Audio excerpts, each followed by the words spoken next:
Olá galera, MysticoCraft falando, e o vídeo de hoje vou ser mais direto ao ponto. Será o top 10 animangás da minha vida. Animangás, que é o nome anime e mangá.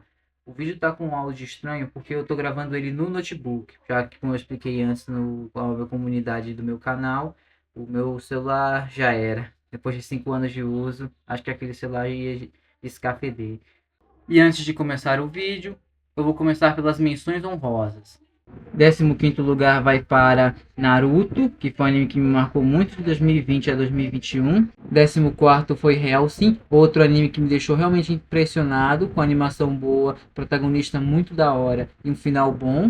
O 13º foi Mob Psycho 100, é do mesmo criador de One Punch Man, o One. Porém, a diferença é que no Mob Psycho 100, o One melhorou muito a própria escrita. 12º lugar foi para Jujutsu Kaisen, que foi uma surpresa até para mim, porque foi um anime que me marcou muito em 2022, 2023 e principalmente 2024. Porém, depois de reanalisar, eu percebi que ele decaiu um pouco em escrita.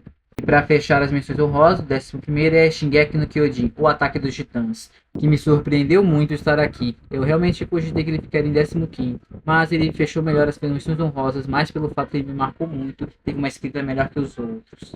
Por que eu estou fazendo esse vídeo no dia 4 de janeiro e assim tão de repente?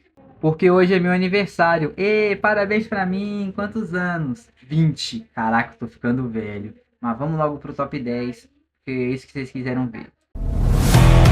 Em 10º lugar ficou o primeiro anime que eu assisti na minha vida. E o anime que mais marcou não só a minha infância, mas o planeta todo.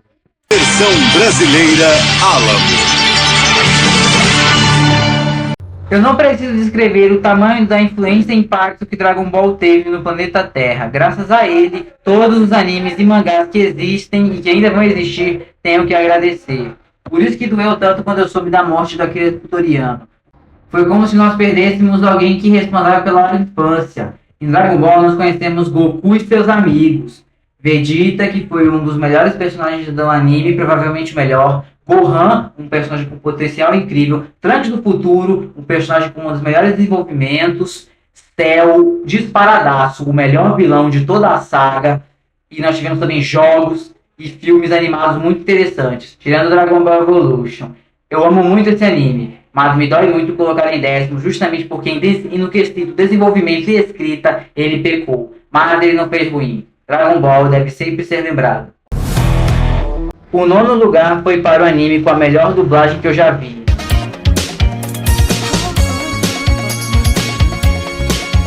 Eu nunca vi um anime tão engraçado e divertido quanto Yu Yu Hakusho. É um dos animes mais incríveis que eu já vi na minha vida. A dublagem, que é a melhor coisa do anime, é perfeita. O protagonista Yusuke é um personagem muito marcante. Os outros secundários são incríveis. O Riei, que é um dos personagens mais épicos que eu já vi, um dos mais macabros. O Kurama, que parece o Shun de Andrômeda, e não confundir com o Kurama de Naruto, que tem até uma transformação da hora, o Kurama Yoko, que deixa ele ainda mais bonitão e mais poderoso.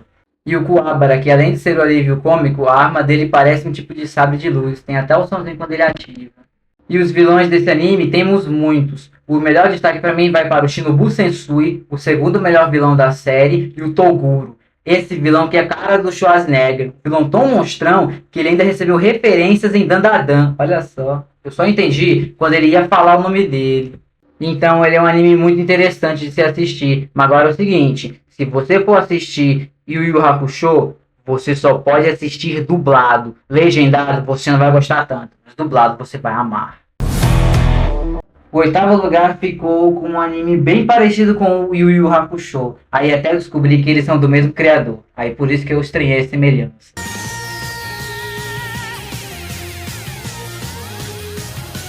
Hunter vs Hunter, ou Hunter x Hunter, não sei a pronúncia, foi um anime que me surpreendeu demais. Eu vi que era do mesmo criador, então eu pensei, parece bom. Fui assistir, é melhor ainda que o Yu Yu Hakusho. Tem uma construção de mundo melhor, tem personagens marcantes, tem desenvolvimento de personagem excelente, tem vilões épicos, o Meruem sendo o melhor destaque de todos. Ele é todo frio e calculista como se fosse um Kira, mas tem toda a aparência visual do Cell. A diferença é que ele é menor que o Cell. Ele é um anime incrivelmente interessante. Ele começa de um jeito devagar, apresentando os personagens e desenvolvendo eles bem, até que as coisas vão escalando, e o próprio sistema de poder, o NEM, apesar de ser bem difícil de entender, é um dos melhores sistemas, porque justamente até mesmo o mais fraco, se tiver uma habilidade especial diferente, pode enfrentar o mais forte, e mesmo que não ganhe, ele pode conseguir equilibrar o jogo.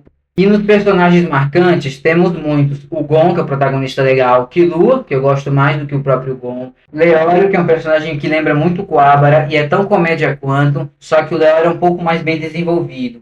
E outro que é o Kurapika. Esse nome é bem ridículo. E na versão dublada, que é de 1999, ele é chamado de Corapica, para evitar essas piadas idiotas. É um personagem muito maneiro. Ele é tipo uma história do Sasuke, só que muito mais interessante. Porque o grupo dele, no caso toda a aldeia, foi assassinado por uma gangue chamada Trupe Fantasma. E cada personagem é habilidosamente poderoso. Mas o melhor destaque é para o líder deles, Crollo Lucifer, um dos melhores personagens desse anime inteiro. Cara inteligente, habilidoso, estrategista, poderoso, um vilão muito massa. Falando em vilões, também tem outro vilão que eu gosto muito, o Hisoka, que é um tipo de palhaço com poderes de goma, um poder que eu achei bem estranho, mas faz sentido com o contexto do próprio personagem, que ele vive querendo enfrentar o Crollo Lucifer, mas também ouso dizer que ele parece muito um cara bizarro com o Gon e o Killua, mesmo os dois sendo crianças. E para finalizar em vilões épicos, o Meruem, que eu já tinha mencionado anteriormente, mas aqui eu vou falar mais sobre ele. O Meruem é basicamente os poderes de nível do céu, mais a inteligência do Kira, o que deixa o personagem não só mais interessante, como muito bem construído com um contexto, já que devido à sua luta contra o Isaac Nétero, nós vemos um oposto de paralelos. Isaac Nétero, que era o humano, ele morreu como um monstro, enquanto o Meruem, que era o monstro, morreu como um humano. Que não é só uma das cenas mais tristes do anime, por causa de outra cena que é com a Aluka, a irmã mais nova do Killua, que eu vou dizer pra vocês, eu chorei mesmo. Eu chorei nessa cena. Não é só tocante, ela é muito comovente, igual o Yu Yu Hakusho, com aquela cena do funeral do Yusuke. É uma das cenas mais tristes que eu já vi. Sem contar o paralelo que temos novamente dos outros personagens. Temos o Gon, que era um personagem bondoso que acabou virando um monstro. E depois temos o Killua, que era um monstro que acabou se tornando um humano. O mesmo paralelo se repetiu, porém a construção ficou tão bem feita quanto. Por isso que eu coloquei ele na frente de Yu Yu Hakusho. Foi uma evolução da escrita do próprio Yoshihiro Togashi. Tá continuando o Hunter x Hunter, que finalmente voltou. A boa notícia parece que a dor nas costas dele reduziu muito. A má é que talvez não podemos confiar 100% que vai continuar sem parar. Ele pode querer pausas ou descansos, já que ninguém é de ferro. O sétimo eu assisti lá para 2023 e me surpreendi muito com a qualidade disso.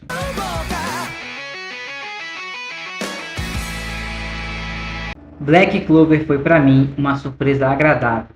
Pois de tanto ver os comerciais da Crunchyroll, eu decidi assistir esse anime para ver como bom era. E esse anime, mesmo sendo sido lançado em 2017, eu fiquei só pensando, por que eu não assisti isso antes? A história, apesar de ser genérica, parecer um One Piece com Naruto, tem um desenvolvimento muito mais legal, muito mais divertido, até os episódios fillers conseguem ser melhores, não sei como. Temos o Asta, que é literalmente o destaque máximo dessa obra inteira, ele é disparado meu personagem favorito, meu Deus, que personagem.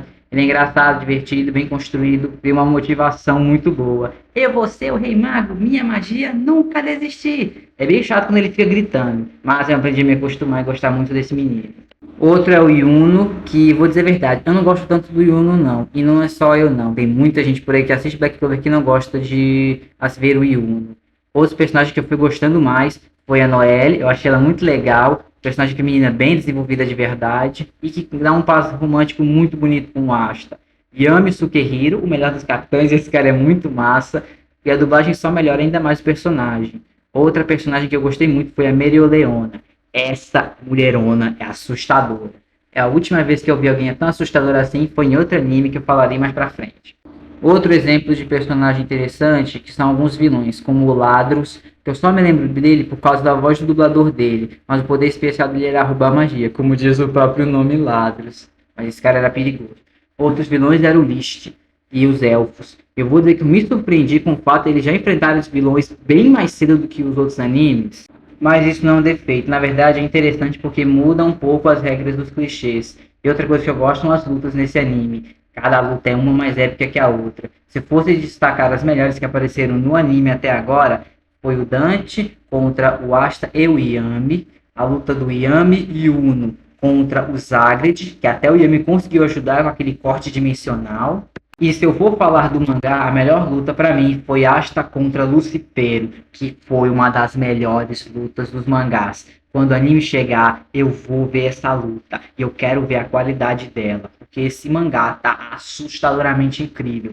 Eu soube que o mangá teve que ser parado e só tá lançando mensalmente, porque o próprio autor estava sendo desgastado. É triste que o hype da obra diminui, mas em compensação ele pode ter mais tempo para terminar e fazer um final melhor do que os outros animes. E é por isso que eu estou esperando os capítulos mensalmente e depois vou assistir o anime para ver como vai ficar as lutas. Eu tenho quase certeza que vai ficar muito bom. Agora, falando sério, eu estou impressionado com a qualidade desse anime. Eu fico bem triste não ter assistido ele quando ele lançou. Ele, não, ironicamente, começou com um dos animes menos interessantes para a época e hoje em dia é um dos que mais tem chances de ter o melhor final da nova geração. O sexto colocado foi um anime que estreou no mesmo período de Jujutsu Kaisen e eu achei bem maneiro.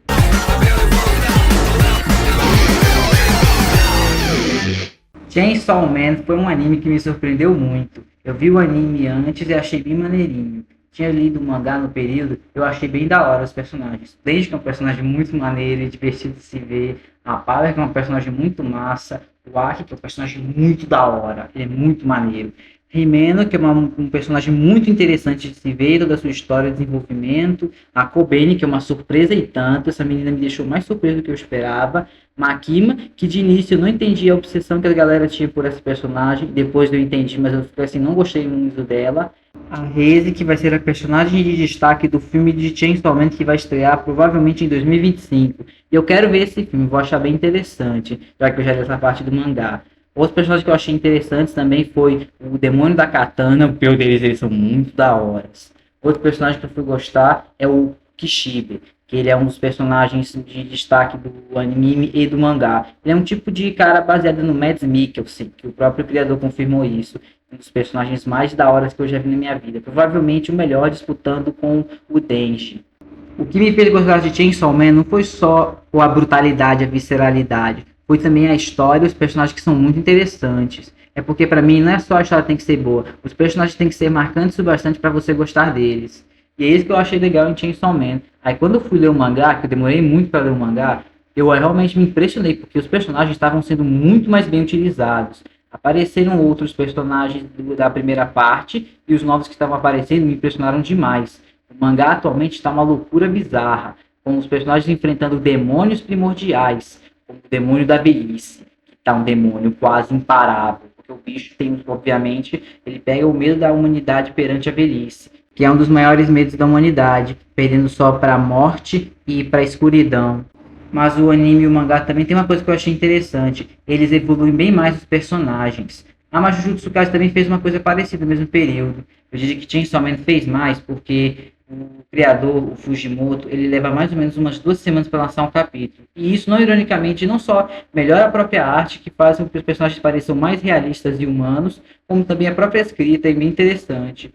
Só que o mangá ainda não acabou, pois ele ainda está no parte 2 e muito provavelmente essa parte 2 vai acabar em 2025. Provavelmente em fevereiro ou em março. Mas eu espero que acabe bem, porque ainda tem mais uma parte. O criador parece que disse que, me corrijam se eu estiver errado, que vão ser 3 partes de Chainsaw Man. A primeira parte já vai até o capítulo 97, a segunda parte é que está acontecendo atualmente. E outro personagem que eu vou dizer que eu gostei foi a Asa, que ela aparece lá para a parte 2 do mangá.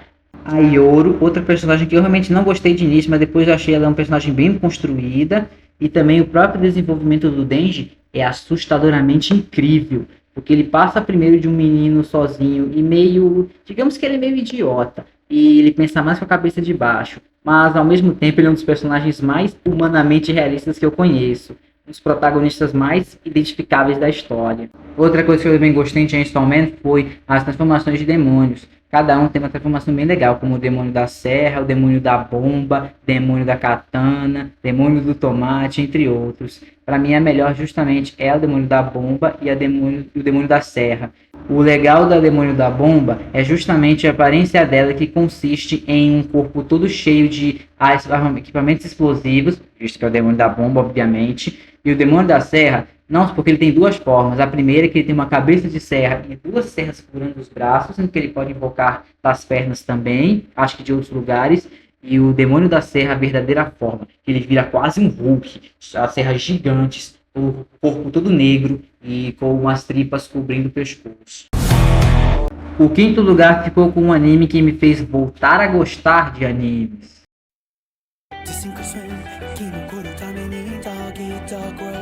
Vinland Saga foi um anime e um mangá que me surpreendeu demais. Eu realmente estava já desistindo de ver animes e mangás no período. Os últimos que eu tinha visto eram Boku no Hero e Naruto. Aí um dia eu soube da existência desse Vinland Saga, que era um anime de Vikings. Na época eu assisti uma série chamada Vikings com o meu pai e eu pensei, vou assistir esse Vinland Saga, vou ver se é bom. E é um dos mangás e animes mais épicos da história da humanidade.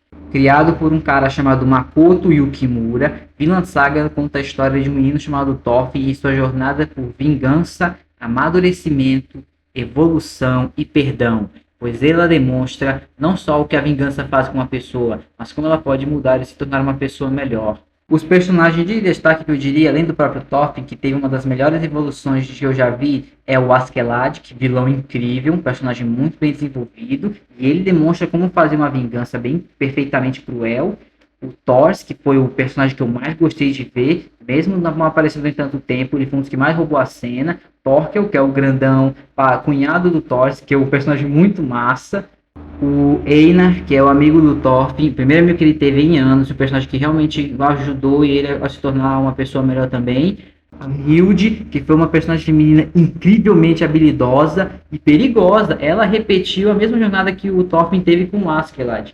E realmente entendia não só as motivações dela, mas como esse caminho de ciclo de vingança pode ser mortal e como o perdão pode mudar uma pessoa. Mas não é só disso que Vinland Saga se trata, ele também é baseado em uma história real, na história do Thorfinn Karlsefni, que foi um explorador escandinavo que realmente chegou nos Estados Unidos, no período que os vikings ainda utilizavam os dracars e viajavam pelos lugares. No caso, a expedição dele foi da Islândia até os Estados Unidos, o Canadá, só que acabou não durando muito tempo e depois eles acabaram voltando para lá. Mas sim, alguns personagens foram reais, mas não como o anime conta. Atualmente o mangá está na reta final. Eu espero que o mangá termine muito bem, porque eu tenho muito medo de que, como alguns outros animes por aí, eles têm um final que não feche bem os personagens. Mas pelo como o rumo de Vinland Saga está tomando, eu acho que eles vão fechar bem a história. O quarto colocado foi um anime que eu só assisti porque um amigo meu, Rian, me recomendou muito para assistir.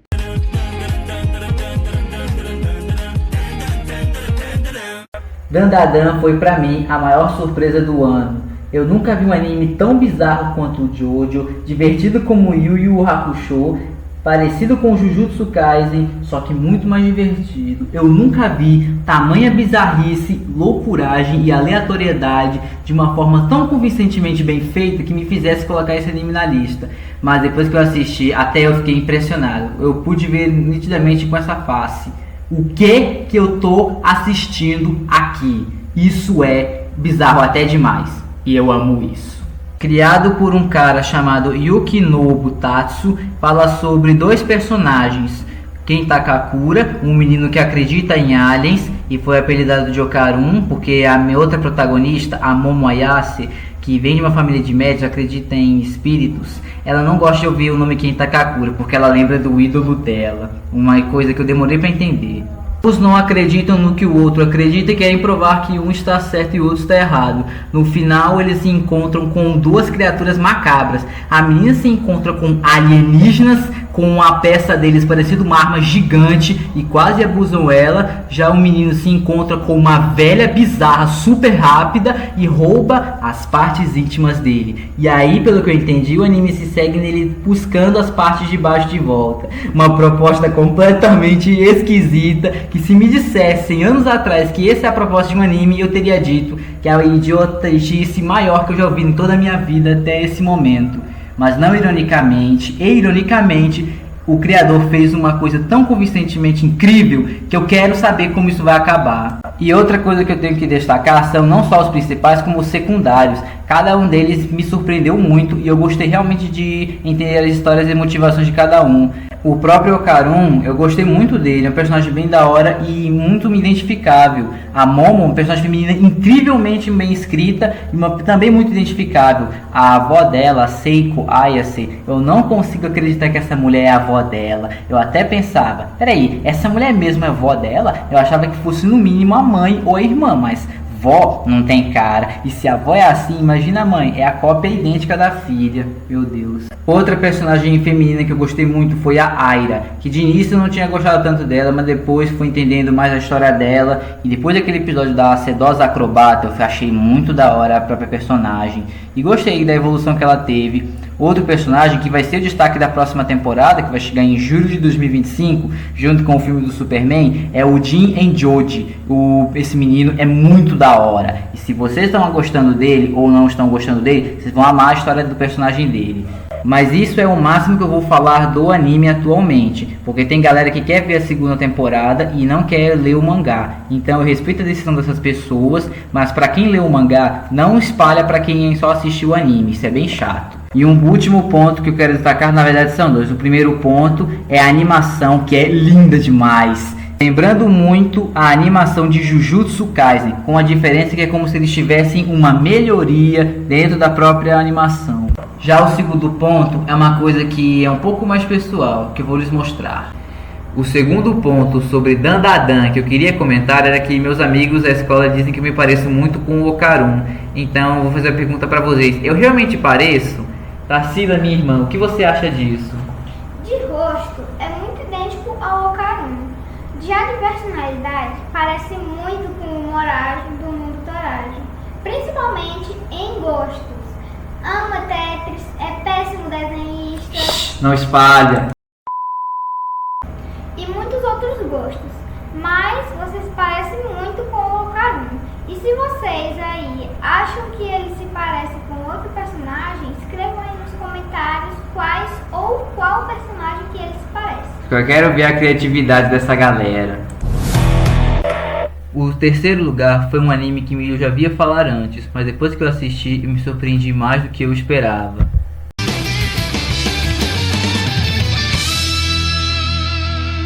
JoJo's Bizarre Adventures, criados por Hirohiko Araki, foi um anime e um mangá que me surpreendeu muito mais do que eu esperava. Eu já sabia que seria bizarro, e assistindo os dois primeiros episódios eu até entendi a bizarrice, mas do terceiro pra frente as bizarrices foram só aumentando.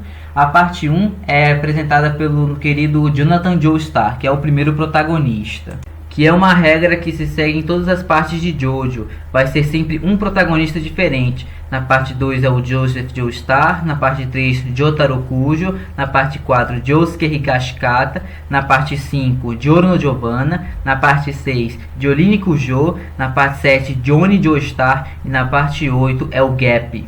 E cada parte não tem só um protagonista diferente. Os personagens são diferentes, os vilões também são diferentes.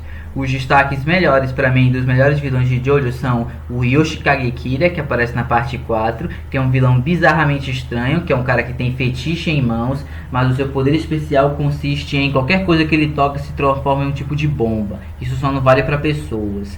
Outro vilão que eu gosto muito é o Dio Brando, que é o maior destaque, é um vampiro que aparece na parte 1 e na parte 3, e seu poder especial, além das próprias habilidades de vampiro, é poder parar o tempo, por mais ou menos uns 5 segundos.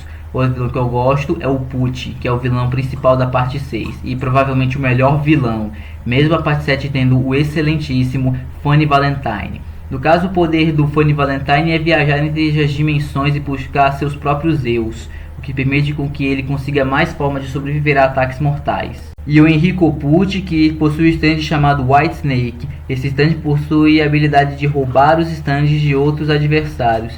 E depois tem duas evoluções que eu não vou falar, porque se você viu ou não viu a parte 6 de JoJo, então você vai se pensar o que esse cara consegue fazer. Outro ponto que eu gosto de falar é os protagonistas de JoJo. Já falei o nome deles, mas cada um tem uma característica diferente deles. Jonathan Joestar, ele é o mais cavalheiresco, é o mais próximo de um daqueles heróis épicos dos contos europeus. Joseph Joestar seria um completo oposto ao Jonathan, já que o Joseph ele é mais malandro e mais sagaz na hora das estratégias. Jotaro Kujo seria mais ou menos o personagem aquele mais durão, serião e fortão, apesar que ele melhorou muito nas partes mais recentes. Josuke Hikashikata, ele seria mais ou menos um personagem um pouco mais bondoso. Apesar dele ser sim, um cara bem sério, ele tem um coração bom, ele não mata justamente porque não é o estilo dele. Ele prefere mais poupar a vida dos seus inimigos do que ser um assassino. Já o Giorno Giovanna, na parte 5, ele possui um paralelo bem curioso. Ele é filho do Dio e do Jonathan. Como assim? O Jonathan Joestar, depois que morreu, o Dio roubou o corpo dele e aí ele teve vários filhos com mulheres aleatórias. E um deles foi o Giorno. Ele carregava tanto a bondade do Jonathan contra a frieza do Dio, pois ele era bonzinho com quem ele achava que merecia ser bonzinho. Ele era cruel com quem ele achava que merecia ser cruel. Por isso que tem gente que ele ajuda na parte 5 e tem gente que ele mata na parte 5. Isso é um paralelo muito maneiro. Já na parte 6 temos a Jolyne, que é a neta do Joseph e filha do Jotaro, que foi uma personagem muito maneira. Ela conseguiu superar o Giorno e se tornar a minha Joestar favorita. Ou era o que eu achava até ler a parte 7. Mas na Jolyne, o que eu vi foi determinação e evolução. Ela é uma personagem que sabe dos riscos, mas é bondosa e está disposta a ajudar os outros. Já na parte 7 tem o Johnny Joestar, que foi o meu Joestar favorito e o motivo é bem simples. Ele teve uma evolução estilo do Relâmpago McQueen, um cara arrogante e muito convincente que se tornou humilde e passou a ser uma pessoa melhor. Eu gosto desse tipo de jornada. E também ele tem uma das melhores companhias, o Jairo Zeppelin, que é o melhor personagem secundário de todas as partes de Jojo. Quando sair o anime da parte 7 eu vou assistir e eu quero ver essa qualidade absurda. E também existe a parte 8 com o personagem principal, o Gap, que é o chamado Josuke Hikashikata. Sim, ele também tem o mesmo nome da parte 4. Por que esse motivo eu não vou explicar, porque você precisa ver a parte 6 para entender isso. O segundo lugar possui duas versões diferentes. Eu vou falar especificamente da segunda, mais um pouco da primeira.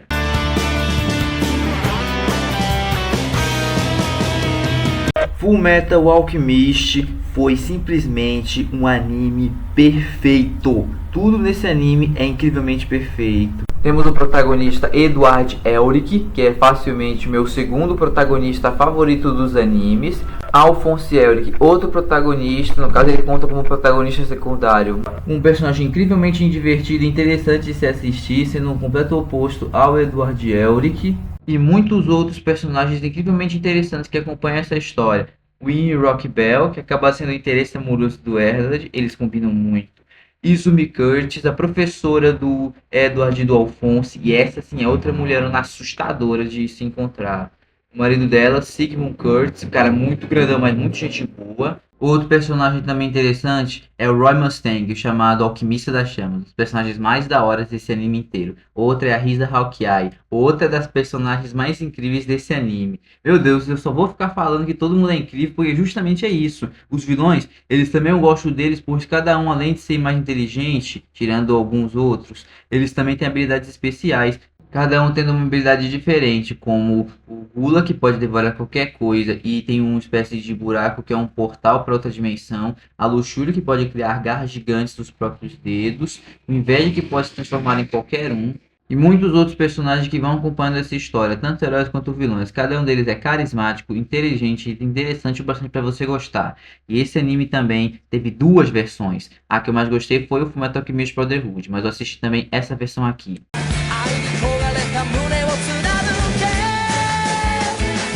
Fullmetal Alchemist clássico, ele tem uma boa diferença comparado ao Fullmetal Alchemist Brotherhood. Primeiro porque ele não é uma história 100% fiel ao mangá, é uma história um pouco mais original. Essa versão não é ruim, eu acho ela interessante, mas eu prefiro mais a Brotherhood por ser mais fiel ao mangá e ser mais divertido de se assistir. Mas o Fullmetal Alchemist clássico não é ruim, ele é uma boa história original.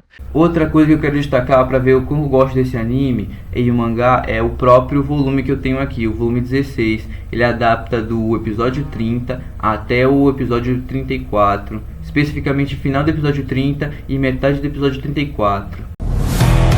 O primeiro lugar ficou com um mangá. Eu fosse o anime, não entraria pra lista, mas eu acho que vocês já devem saber qual é.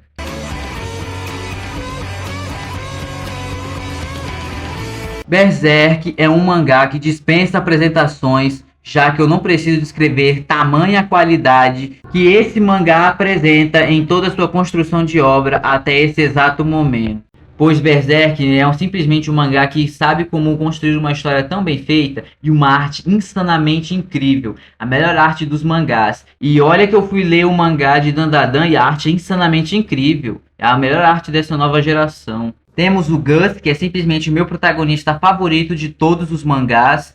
Ele foi muito bem escrito desde o seu início. É uma história que você realmente se comove e dói muito ver toda a trajetória do Guts até esse exato momento. A Casca, que é o par romântico dele, é uma personagem muito bem escrita e também cheia de motivações. O Grift, que eu realmente estranhei de primeira, que ele parecia um personagem bom demais para ser odiado, porque eu já conhecia Berserk antes, eu sabia que o Grift tinha feito umas coisas erradas, só que eu não sabia o que exatamente. Aí depois que eu li o mangá e fui ver a parte do Eclipse, aí eu entendi todos os ódios que as pessoas têm pelo Grift, e sinceramente ainda é pouco, esse cara merece muito morrer. E também existem outros personagens tão bem escritos quanto, cada um deles à sua própria maneira, como o Isidoro, o Serpico, a Farnese, o Puck, a Shirk, a Rivalera, o Rickert, entre outros personagens incrivelmente interessantes.